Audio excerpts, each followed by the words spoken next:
parler de billard. Oui, nous sommes rentrés dans le café du rétro albertain, une référence du billard. Créé il y a 62 ans, c'est l'un des clubs les plus anciens de la région. Portrait avec Arnaud Wust et Benoît Henrion.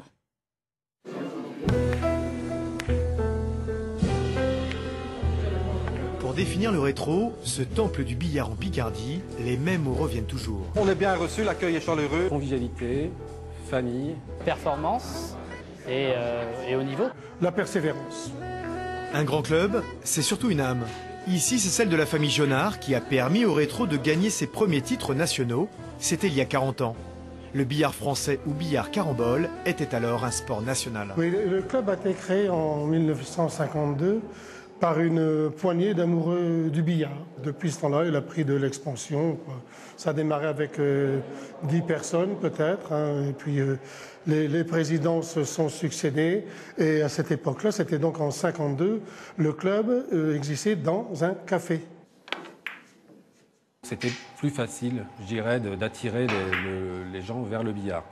Aujourd'hui, le billard ne se joue pratiquement plus dans les cafés, ça se joue dans des salles municipales, comme ici. Et donc, ça demande plus d'efforts pour attirer les gens.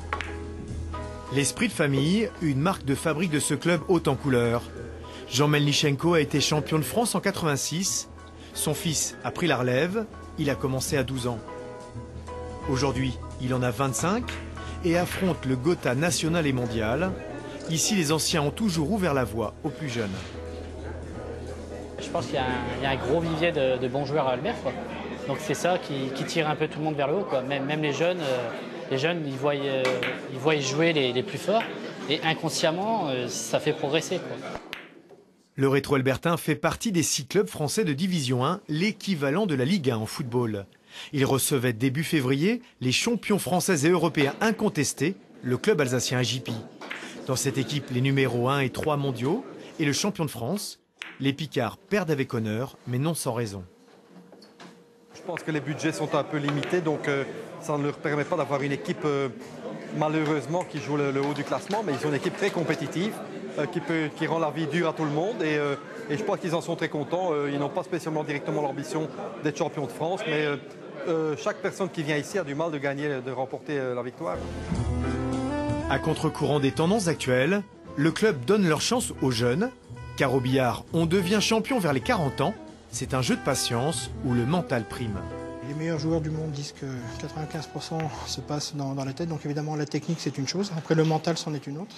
Ils pratiquent cela comme un vrai sport, ils ont une hygiène de vie irréprochable, ils sont bien dans leur tête, ils sont bien dans leur corps. C'est quelque chose de très difficile, et puis les jeunes voudraient devenir très forts très vite, hein, et puis c'est vrai que c'est un peu décourageant.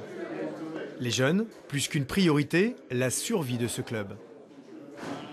Donc il faut absolument qu'on attire les jeunes, et ça c'est vraiment mon cheval de bataille pour les prochaines années, et je vais tout mettre en place pour que justement on attire des jeunes et qu'on attire plus de licenciés au rétro. On atteint la maturité au billard carambole vers les 40 ans. Alors Émilie, comme tous nos jeunes téléspectateurs, vous avez l'âge pour vous jeter à l'eau et venir ici à Albert pour apprendre à jouer. On se fera un plaisir de vous initier à ce jeu qui déjà réjouissait Louis XIV en son temps. Une longue carrière m'attend visiblement. Et on veut voir ça. Merci Émilie. On vous retrouve demain midi dans le journal de France 3 Picardie.